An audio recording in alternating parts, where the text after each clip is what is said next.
Hello, I'm Ruth Appelhof, the Executive Director of Guildhall of East Hampton. I'm pleased today to be interviewing an amazing artist, someone that we all know and love, Cornelia Foss. Cornelia, I am so glad to see you today, and thank you very much for giving us your time. As you know, I've been a fan of yours for maybe 2 decades, maybe more. So we have a lot to talk about today. Of course, I'm going to start with with your time when you were in Rome, when you were just a child. I know your father and mother were archaeologists, and they were at the Academy of Rome. No, they were at my father was Yeah. the associate director of the German Archaeological Institute. Oh, okay. And I was actually 6 months old when I came to Rome. So I was there until I was 6. Then away for 2 years and then back again when I was 16 for about another 5 years. And I've often thought that probably your parents being archaeologists was a blessing and a curse, because I know that they dragged you to every museum in Europe, and I even read that you had a fit at one time and said too many Cupins. But then on the other side of it, of course, you have this wonderful intellectual family that must have been fascinating to grow up around. Well, I was incredibly lucky because they really loved explaining things also. And they were so enthusiastic and so passionate about everything. So my education was really just received as normal parental conversation. It was spectacular. Yeah, I'm sure of it. And then I know that you had an opportunity to go to art school.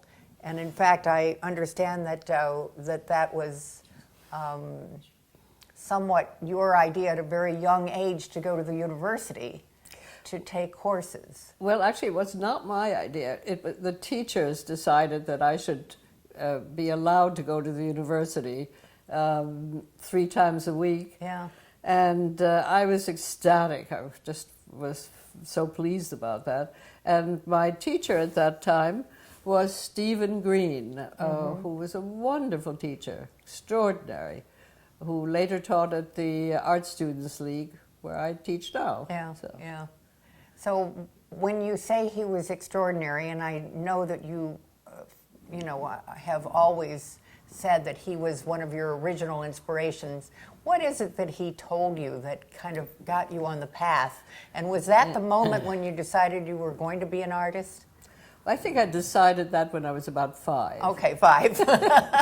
But at this point, I was 12. Yeah. And when he was a bit reluctant about allowing me to come into the to the university and study there, and he said, "Well, you can never look left, Cornelia, as you walk in. You just keep your eyes focused over to the right, and you go and sit down on the far right there."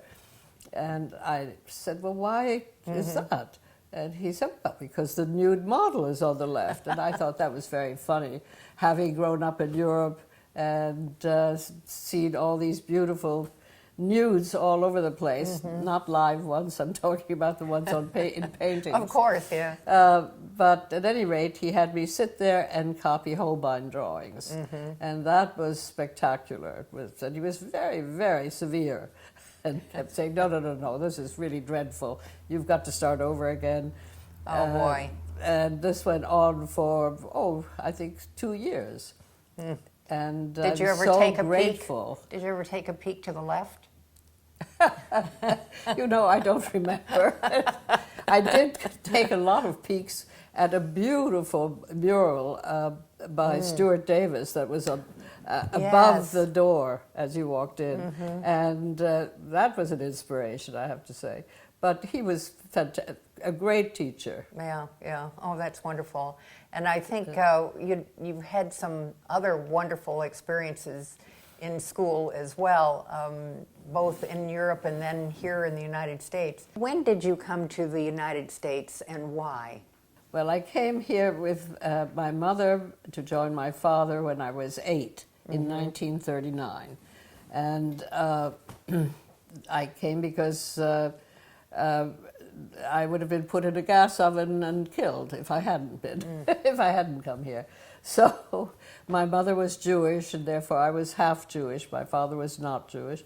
And I was in danger of being exterminated, as they said. And your father had a job at Washington University. But at that time, America and England had a law which said that no Jews were allowed in this country unless they could have someone vouch for them financially for the rest of their lives, which is a dreadful law. I hope it doesn't exist anymore. I don't think it does, actually. At any rate, my father had to get a position. Now, for a 28-year-old, I think that's about how old he was, a German archaeologist, to get a position at an American university wasn't so easy. Yes. But he did, finally. Yeah. So it's September 3rd, 1939, my mother and I came here. So it was right when the war broke out. Yes. Tell us a little more about the crossing of the ship from Germany to the United States. Oh, well, the boat was incredibly full because so many people were trying to flee. Yeah. And these were Germans and Belgians and French, all sorts of people. The boat was the Volendam. And even though my mother had a cabin in first class, there were people lying all over the corridors, families with their children. You had to step over everybody getting up on the deck. It was a frightening situation, actually. And the boat had to stop every night and put up flares to show that it was a passenger boat and not a warship, so that it wouldn't be bombed. So it took us 5 weeks to get to New York. Wow. So horrendous trip, I'm sure. Well, it was a dreadful trip because it was also September and at the end of August, and the weather was very rough, and I was very seasick the entire time. No. So But I then, was very, very happy when we landed, and I looked down, and there was my father standing there. He was always the tallest person in any crowd, very easy to pick out. Yeah. And we finally were off the boat. yes, So, yes. And then that's when he took you to St. Louis. yes. And you all lived there. And when you were 16, he received the Prix de Rome. Yes, And then you went to Rome. that's right. Yeah. So what happened then during your artistic? Oh, well, again, it was so extraordinary because the American Academy in Rome was a wonderful place filled with artists and composers and poets and writers and architects, all of them such interesting and remarkable people.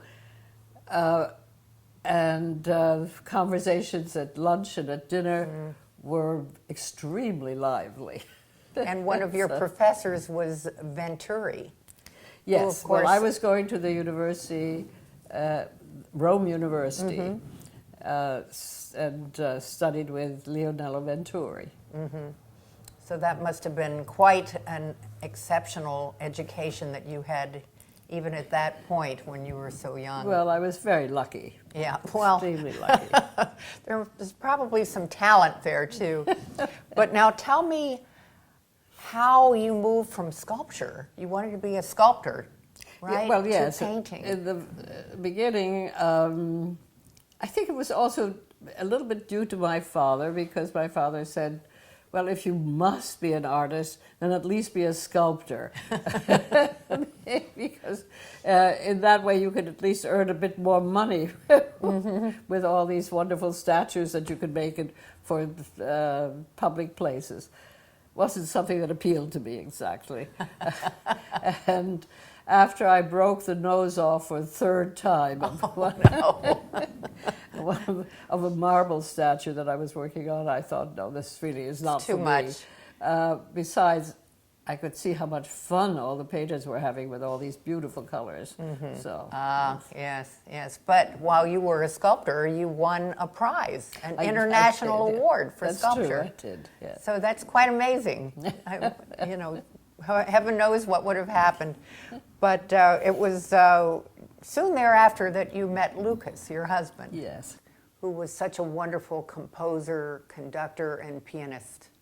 And tell us about that courtship. Oh, well, one evening at the Academy, it was a stormy night, and the door suddenly opened, and there was Lucas with a cape sort of flapping behind him. Oh. And, he was such a handsome young man, and I just fell head over heels. And then pretty soon we started going out and having dates. And as a matter of fact, I think the very first date he took me to the opera. Wow, nice. And we heard a Beethoven opera. But anyway, it was an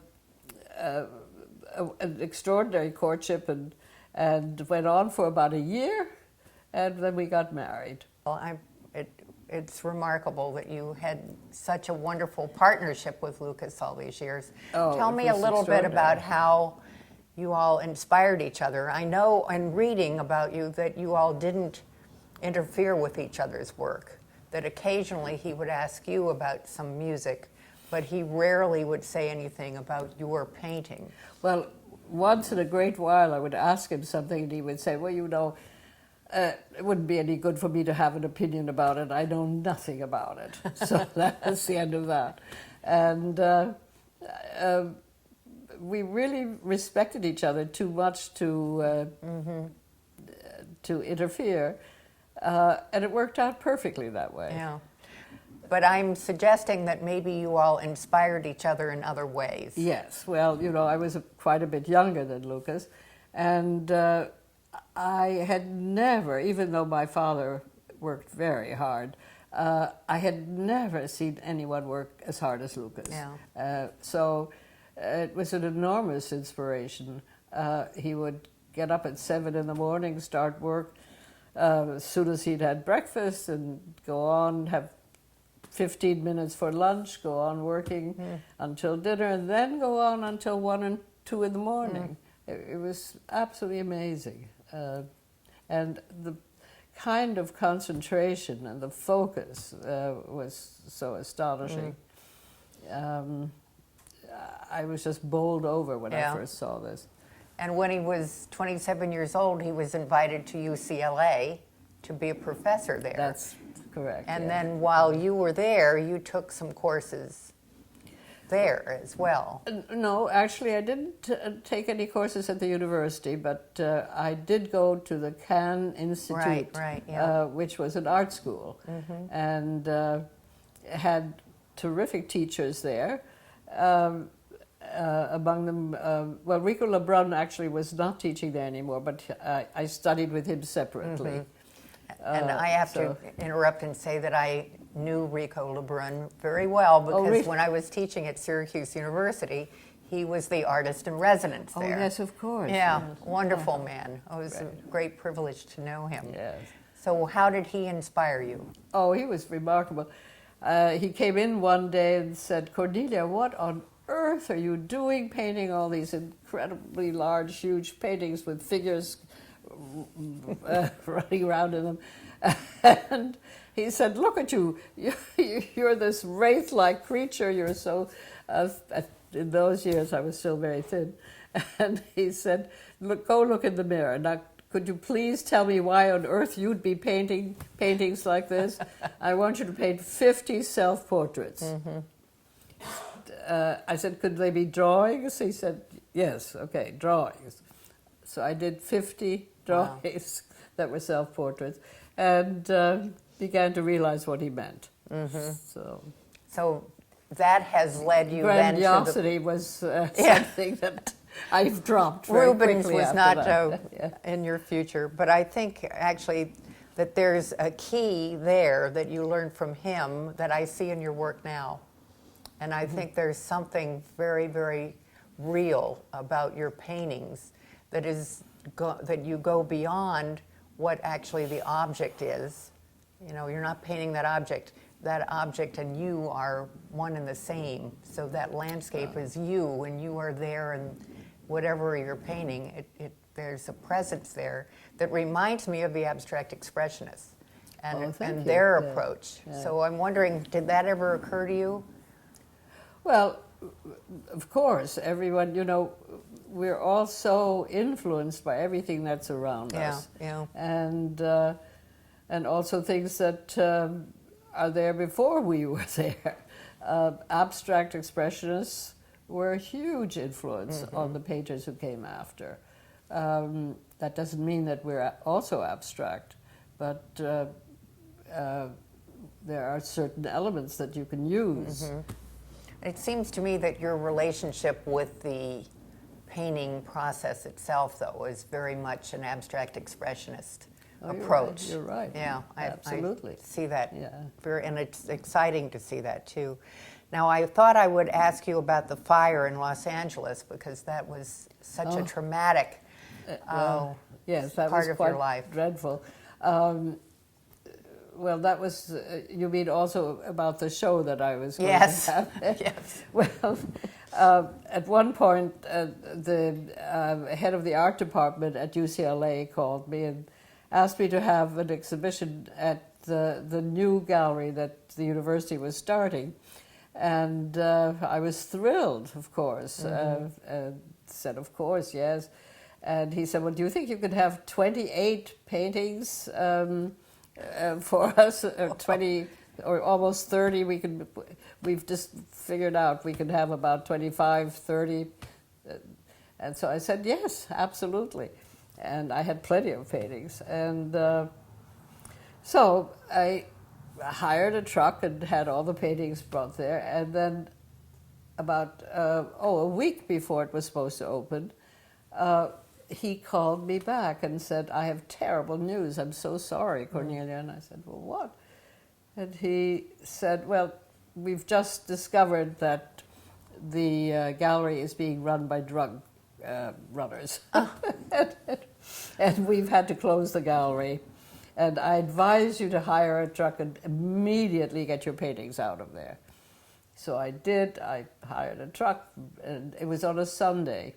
And I couldn't get into my studio on weekends, so I had all the paintings brought to my house. Now, my studio was on Wilshire Boulevard, and my house was Bel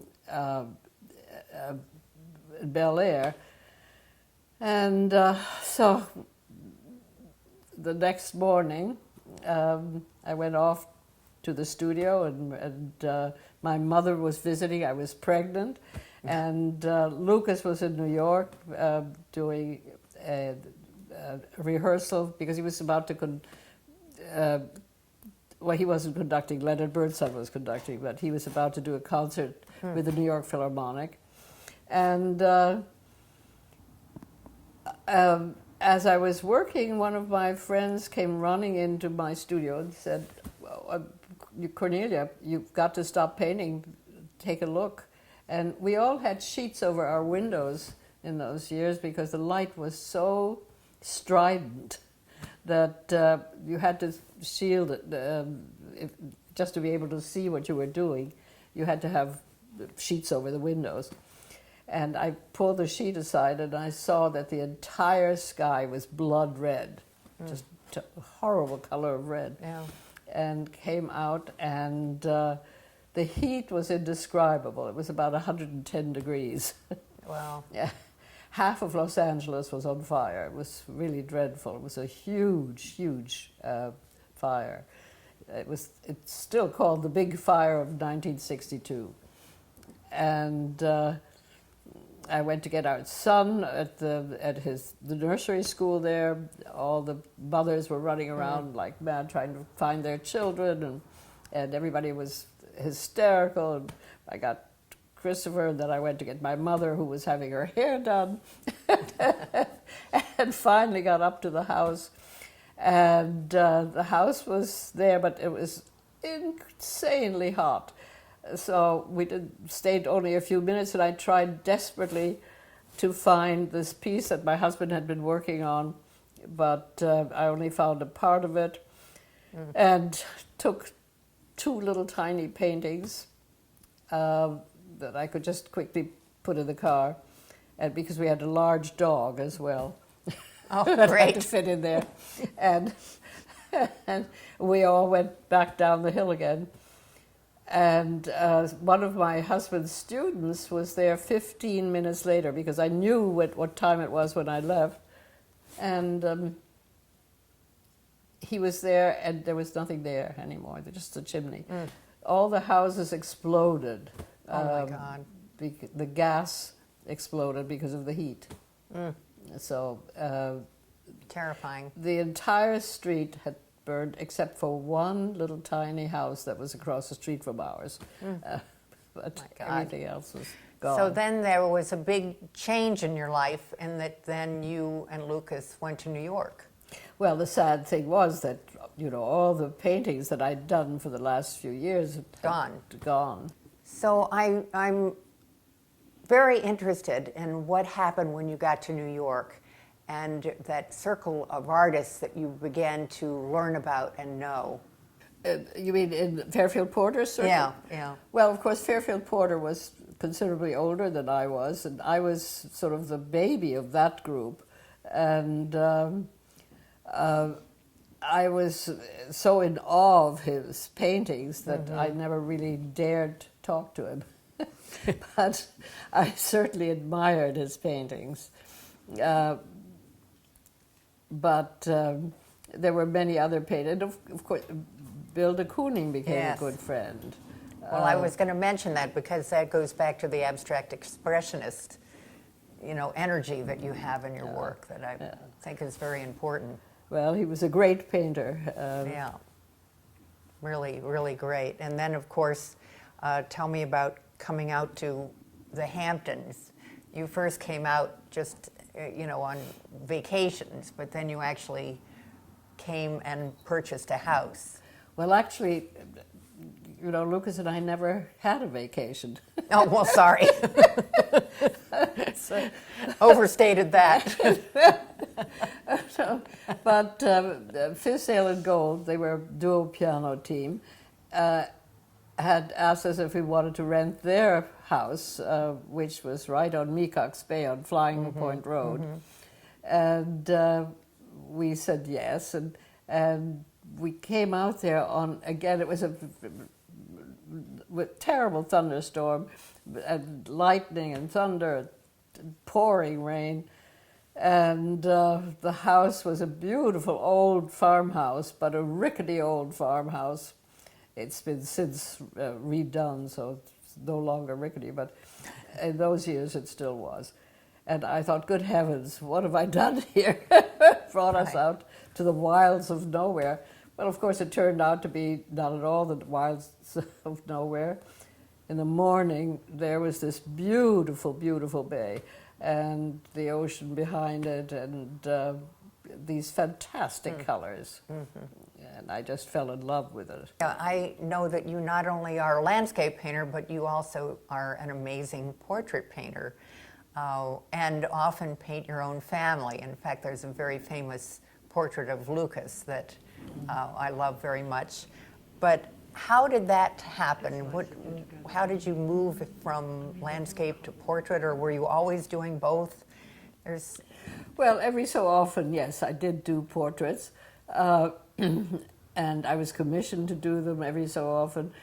But mainly it happened because when 9/11 happened, it was such a devastating blow to everyone. And I remember someone telling me that they had called up Chuck Close a few weeks actually after it happened, and said, "How are you, Chuck?" And he said, "Well, the tears are still running down my face." And it was also, I have to say, there was something narcissistic there as well, because one had the feeling, well, what's the point of doing any of this if it's all going to be destroyed by this nonsensical, dreadful hatred. Anyway, the depression that this caused was really quite real, and I know that many painters stopped painting after that for a while, and I did. And then when I started out, it seemed to me so suddenly pointless to be doing pretty flowers and beautiful landscapes. And the only thing that I could think of doing was fellow people, humans, friends and other people. And, that makes sense. sometimes people I just would see on the street or whatever. That seemed to be the only thing that made sense. Yeah, yeah.